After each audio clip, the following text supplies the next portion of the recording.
গল্পের শুরুতে আমরা মন্ত্রীর গুন্ডাকে দেখতে পাই। তারা ভাসুর বাড়িতে আসে। ভাসুর মন্ত্রীর ছেলের বিরুদ্ধে পুলিশে অভিযোগ দায়ের করেছিলেন, কিন্তু বর্তমানে ভাসু বাড়িতে ছিলেন না। ওই গুন্ডারা ভাসুর বাবা মাকে হুমকি দেয় এবং মামলা প্রত্যাহার করতে বলে। গুন্ডারা চলে যাওয়া ভাসুর মা তার বন্ধুদের ডাকেন। ভাসুর বন্ধুরা অরবিন্দু, সিদ্ধু এবং চার্লস সারা শহর জুড়ে ভাসুকে খুঁজছিলেন। তার ফোনেও পাওয়া যাচ্ছিল না। সবাই চিন্তিত ছিলেন, কিন্তু এসব থেকে দূরে ভাসু কুণালের একটি কফি শপে বসে আরামে বিলার কফি পান করছিলেন। কফি পান করার পর ভাসু চেন্নাই ফিরে যেতে শুরু করেন, কিন্তু তারপর একটি ট্রাক তার গাড়িতে ধাক্কা দেয়। ভাসুর একটা ভয়াবহ দুর্ঘটনা ঘটে। তো বন্ধুরা, আজকে আমরা এক্সপ্লেন করতে যাচ্ছি মিস ইউ, একটা মুভি। এটি একটি ভালো প্রেমের গল্প যা আপনার অবশ্যই দেখার উচিত। তো আপনি যদি জীবনে একবার প্রেম করে থাকেন, তবে এই মুভিটা আপনার দেখার খুবই প্রয়োজন আছে। তাই আপনি দ্রুত একটা লাইক করে এবং চ্যানেলটি সাবস্ক্রাইব করে বসে পড়ুন। ভাসু একটা দুর্ঘটনার শিকার হয়েছিলেন। কার্তিক থানা থেকে ফোন পায় যে ভাসু একটা দুর্ঘটনার শিকার হয়েছে এবং তার মাথায় গভীর আঘাত লেগেছে। তারা হাসপাতালে যায়। ভাসুকে হাসপাতালে চিকিৎসা দেওয়া হয় এবং কয়েকদিন পর ভাসু জ্ঞান ফিরে পায়। তারপর ডাক্তার ভাসুর পাশে বসে তাকে অনেক প্রশ্ন জিজ্ঞাসা করেন, যেমন তুমি শেষ কোন সিনেমাটি দেখছো, তোমার ফোন নাম্বার কত। ভাসু সব প্রশ্নের সঠিক উত্তর দেয়। এরপর ডাক্তার জিজ্ঞাসা করে, তোমার স্ত্রীর নাম কি। তারপর ভাসু বলে যে আমি এখনো বিয়ে করিনি। কিছুক্ষণ পর মন্ত্রী ও ভাসুর সাথে দেখা করতে হাসপাতালে আসেন। ভাসুর বাবা মন্ত্রীর সামনে হাত জোড় করেন। তিনি মন্ত্রীকে বলেন যে দুর্ঘটনার কারণে আমার ছেলে গত 2 বছরের স্মৃতি ভুলে গেছে। তার মনে নেই যে তোমার ছেলেকে রক্ষা করছে। সে থানায় তার বিরুদ্ধে অভিযোগ করছে। মন্ত্রী ভাসুর বাবাকে হুমকি দেয় যে তাকে আর কখনো মনে না রাখাই ভালো। এই ঘটনার পর কয়েক মাস কেটে গেছে। ভাসু ধীরে ধীরে সুস্থ হয়ে উঠল। সে তার সাথে কথা বলে এবং তার ব্রেকআপের গল্প বলে। যে মেয়েটি তাকে ছেড়ে চলে গেছে, ভাসু তার গল্প শুনে এবং তারপর তাকে অনুপ্রাণিত করে যে ভালোবাসা আমাদের জীবনের একটি অধ্যায় মাত্র। এখন এটা আলাদা বিষয় যে তোমার এই প্রেমের অধ্যায় সমাপ্তি। তুমি যেমন ভেবেছিলে তেমন হয়নি, কিন্তু পরবর্তী অধ্যায়ে তুমি আরেকটি প্রেমের গল্প খুঁজে পেতে পারেন। তার কথা শুনে ববি কিছুটা স্বস্তি বোধ করে। দুজনের মধ্যে বন্ধুত্ব গড়ে ওঠে। ববি বেঙ্গালুরুতে একজন কফি শপের মালিক এবং সে ভাসুকে তার সাথে বেঙ্গালুরুতে নিয়ে আসে। সে ভাসুকে তার বাড়িতে রাখে আর ভাসু ববির কফি শপে কাজ শুরু করে। আর একদিন সোসাইটির সদস্যদের একটি সভা আছে। ভাসু এবং ববি সবাই যোগ দেন। ডিজেলের দাম বেড়ে গিয়েছে, তাই সমাজে জেনারেটর চালানো কঠিন হয়ে উঠেছিল। এই কারণে সোসাইটির সচিব রক্ষণাবেক্ষণ ফি 1 টাকা বৃদ্ধি করেন। সেই সমাজে একটি শিশু ছিলেন যে তার বাড়িতে একটি পোষা কুকুর পালন করতেন, কিন্তু সচিব তাকে বলেন যে সমাজে কুকুর রাখা নিষেধ, নয়তো তোমার বাড়ি খালি করে দাও। এরপর শুভলক্ষিণী নামের একটি সুন্দরী মেয়ে উঠে দাঁড়ায়। সে সচিবের সামনে সমান অধিকার এবং পশু অধিকার নিয়ে কথা বলতে শুরু করেন। এমনকি সচিবও তার সামনে কিছু বলতে অক্ষম হয়। রক্ষণাবেক্ষণের খরচ বেড়ে যায়, কিন্তু সে কুকুরটি সমাজ থেকে সরিয়ে দিতে অক্ষম। আর এই সব দেখে এমনকি ভাসু ও শুভলক্ষিণীর দ্বারাই মুগ্ধ হন। পরের দিন ভাসু ববির কফি শপে। শুভলক্ষিণী সেখানে আসে। ববি তার কাছ থেকে অর্ডার নেন এবং ভাসুকে কফি বানাতে বলেন, কিন্তু কফি শপে ভাসুকে দেখে শুভ অবাক হয়ে যায়। আর ববি তাকে বলে মেয়েটি একজন অডিটর, তিনি সর্বদা মানুষকে সাহায্য করেন, অন্যায়ের বিরুদ্ধে আওয়াজ তোলেন এবং এই কফি শপের একজন নিয়মিত গ্রাহক। কিন্তু ততক্ষণ ভাসু তার প্রেমে পড়ে গেছে আর সে শুভর জন্য একটি সুস্বাদু কফি বানায় এবং তার ছদ্মবেশে নিজেকে সাজায়। পরবর্তী বেশ কয়েকদিন ধরে ভাসু শুভুরের আশেপাশে থাকার চেষ্টা করে, তাকে প্রভাবিত করার চেষ্টা করে, কিন্তু প্রতিবারেই শুভু ভাসুকে উপেক্ষা করে চলে যায়। আর একদিন শুভু কফি শপ থেকে বের হওয়ার সাথে সাথেই কিছু গুন্ডা শুভুকে ঘিরে ধরে। তারা তাকে হুমকি দিতে শুরু করে। এটা দেখে আমাদের নায়ক ভাসু মেয়েটিকে বাঁচাতে এগিয়ে আসে। গুন্ডাদের প্রচুর মারধর করে এবং তার সেখান থেকে পালিয়ে যান, কিন্তু এই লড়াই শেষে ভাসু সামান্য আহত হন। শুভু তাকে ববির সাথে তার বাড়িতে নিয়ে যান। সেখানে ববি ভাসুর হাতে ব্যান্ডেজ করে দেন। আর এদিকে কথাপনের সময় ভাসু শুভুরের কাছ থেকে জানতে চেষ্টা করে যে সে অবিবাহিত কিনা এবং অবশেষে সে জানতে পারে শুভ আবার অবিবাহিত। বেরিয়ে এসে ববি শুভুকে বলে যে যেহেতু শুভ অবিবাহিত, এক কাজ করো, আগামীকালই তাকে বিয়ের জন্য প্রস্তাব দাও। এরপর ভাসু তাকে বলে যে আমি তাকে বিয়ের জন্য প্রস্তাব দিয়েছি। আর ববিও এটা শুনে শুনে অবাক। আসলে একদিন আগে যখন সবু যথারীতি কফি শপে এসেছিলেন তখন বাসু তার কাছে কফি নিয়ে গিয়েছিলেন। তার সাথে কথা বলুন এবং তাকে বিয়ের প্রস্তাব দিন। সবু বলে, বিয়ে সম্পর্ক প্রেমিক বানানোর এবং তার সাথে আড্ডা দেওয়া এইসবের প্রতি আমার কোনো আগ্রহ নেই। সে বাসুর প্রস্তাব প্রত্যাখ্যান করেন। সবকিছু শোনার পর ববি বাসুকে একটা দারুণ আইডিয়া দেয়। যদি সে অ্যারেঞ্জ ম্যারেজ পছন্দ না করে তাহলে তার উচিত অ্যারেঞ্জ ম্যারেজ করা মানে তোমার মাকে সবুরের ছবি দেখাও এবং তাকে কথা বলতে বলো। বাসু তার ধারণা পছন্দ করে আর পরের দিন বাসু আর ববি দুজনেই চেন্নাই আসে। বাসু তার মাকে সবুজ ছবি দেখায় এবং বলে যে আমি এই মেয়েকে বিয়ে করতে চাই। কিন্তু সবুজ ছবি দেখার পর বাসুর মায়ের মুখ ফ্যাকাশে হয়ে যায়। সে তাৎক্ষণিক বেরিয়ে এসে বাসুর বন্ধু অরবিন্দুকে ফোন করে এবং তাকে সিদ্ধ এবং সালাসের সাথে বাড়িতে আসতে বলে। তিনজনেই বাড়িতে ফিরে আসে। বাসু তাদের সবুরের ছবি দেখায় আর ছবিটা দেখার পর তিনজনেই হতবাক। অরবিন্দু বলে যে তুমি এই মেয়ে ছাড়া পৃথিবীতে যে কোনো মেয়েকে বিয়ে করতে পারো, কারণ তুমি দুর্ঘটনার আগেও এই মেয়েটিকে দেখেছিলে। এটিও প্রত্যাখ্যান হয়েছিল। শুধু তাই নয়, দুর্ঘটনার আগে স্মৃতিশক্তি হারানোর আগে তুমি এই মেয়ের সবচেয়ে ভালো বন্ধু। এই কথা শুনে বাসু দুঃখিত হয়ে ওঠে। অরবিন্দু যা বলে সে তো তা বিশ্বাস করে না। অরবিন্দু তখন তাকে বলে আসলে কি ঘটেছিল।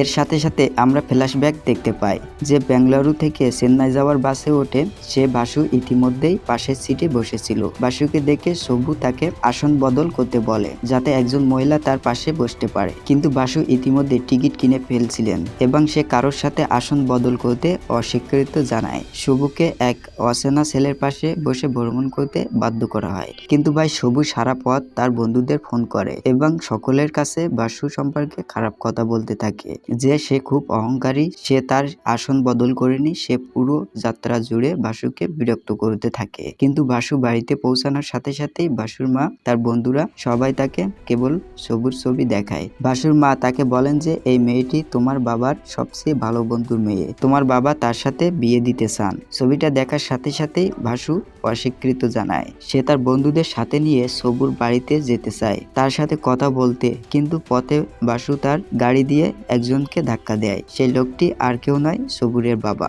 সবু সেখানে পৌঁছায়। বাজে ঘটে যাওয়া ঘটনার জন্য তারা দুজনে একে অপরের উপরে রেগে যায় এবং রাস্তার মাঝখানে ঝগড়া করে। এত গল্প বলার পরেও অরবিন্দু বলে যে সেদিনের পর তুমি সবুরকে প্রত্যাখ্যান করেছিলেন। তারপর একজন ফটোগ্রাফার সেখানে একটি ছবি অ্যালবাম নিয়ে আসে। অরবিন্দু তাকে তাড়িয়ে দেওয়ার চেষ্টা করে, কিন্তু বাসু অ্যালবামটি খুলে দেখে এবং হতবাক হয়ে যায়, কারণ সেই অ্যালবামটি বাসুর বিয়ে ছিল এবং কোণেটি ছিল সবু।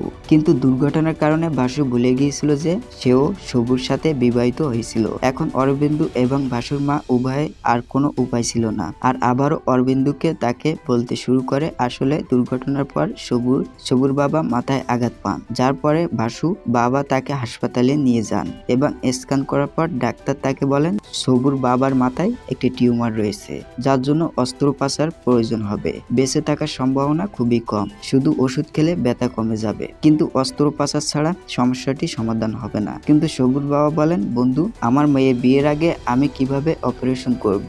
আর যদি আমি মারা যাই আমার মেয়েকে কি হবে? প্রথমে সে বিয়ে করবে, তারপর সে পরে ভাববে যে তার অপারেশন করানো দরকার কিনা। বাসুর বাবা তার বন্ধুর দরিদ্র পটভূমি দেখে মুগ্ধ হন এবং তিনি তার বন্ধুকে প্রতিশ্রুতি দেন যে আমি তোমার মেয়ের বিয়ে কেবল আমার ছেলে বাসুর সাথেই দিব। এখন যেহেতু বাবার প্রতিশ্রুতি দিয়েছেন, বাসু আর কখনো বিকল্প ছিল না, তাই তিনি বিয়েতে রাজি হন। তারা খুব জাঁকজমকপূর্ণ ভাবে বিয়ে করেন এবং একই বাড়িতে থাকতে শুরু করেন। কিন্তু কয়েকদিন পর বাসু জানতে পারে যে তার বাবাই তাদের বিয়ে দেওয়ার কথা মিথ্যে বলেছিলেন। সত্যি কথা হলো সবুর বাবার কোনো টিউমার নেই, কিন্তু বাসু তার বাবার সিদ্ধান্তের বিরুদ্ধে কিছু বলতে পারছে না। কয়েক মাস কেটে যায় আর এক সন্ধ্যায় বাসু তার এক বন্ধু রমেশ এবং তার বান্ধবী কীর্তিকে নিয়ে বাড়ি ফিরে আসে। তারা দুজনেই বাড়ি থেকে পালিয়ে গিয়েছিল। বাসু সবুরকে বলে যে তাদের বিয়ে আগামীকাল রেজিস্ট্রার অফিসে আনুষ্ঠানিকভাবে সম্পূর্ণ করতে হবে, তাহলে কীর্তি আজ রাত এখানেই থাকবে। এরপর সে রমেশের সাথে কিছু কাজে বাইরে যায়। পরের দিন সকালে যখন রমেশ এবং বাসু বাড়ি বাড়িতে ফিরে আসে। কীর্তি বাড়িতে নেই।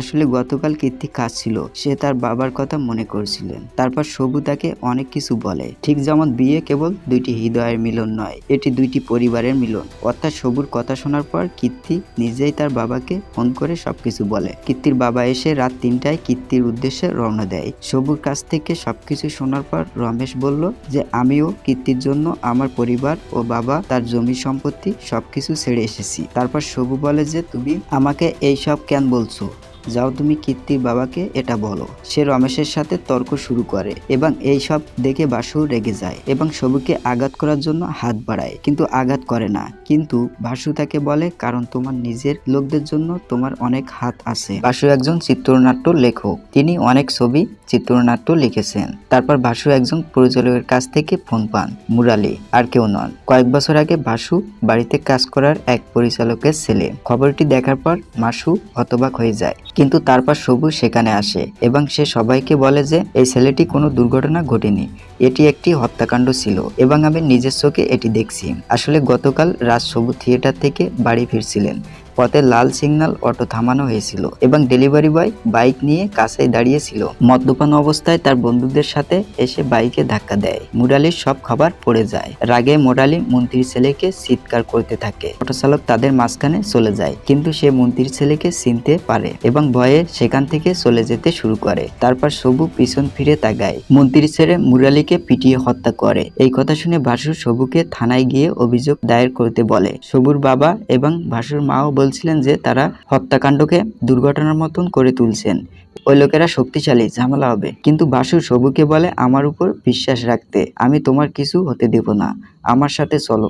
কিন্তু যদি তুমি আমাকে বিশ্বাস না করো তাহলে চলো এই বন্ধন ভেঙে ফেলি। সে ডিভোর্সে যাওয়ার সিদ্ধান্ত নেয়। এরপর সবুর বাবাও তাকে বাড়িতে নিয়ে যায়। পরে অরবিন্দু বলেন যে সেদিনের পর তুমি ভেঙে পড়ছিলে, তুমি দুঃখ পেতে শুরু করেছিলে, তারপর তোমার একটি দুর্ঘটনা ঘটেছিল, যে স্মৃতিগুলো তোমাকে কষ্ট দিচ্ছিল তুমি সেগুলো সব ভুলে গিয়ে খুশি হতে শুরু করছো।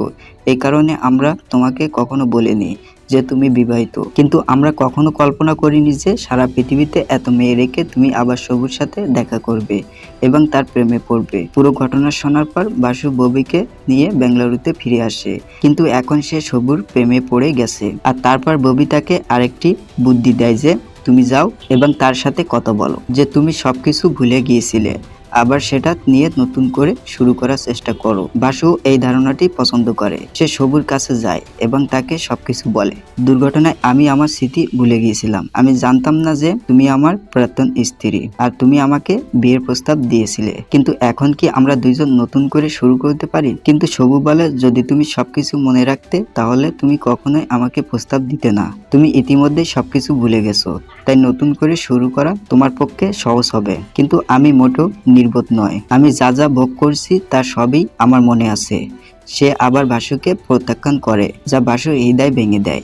সে ববির কাছে ফিরে আসে। পরের দিন সবু এক বন্ধু ইস্তেহার ববির বাড়িতে বাসুর সাথে দেখা করতে আসে এবং বাসুকে বলে তোমার আর সবুর মধ্যে কি চলছে এটা তোমার ব্যক্তিগত ব্যাপার, আমি এখানে এর জন্য আসিনি, বরং তোমাকে এটা বলতে এসেছি যে তোমার মামলার কারণে সবু আজ খুব সমস্যায় পড়ছে।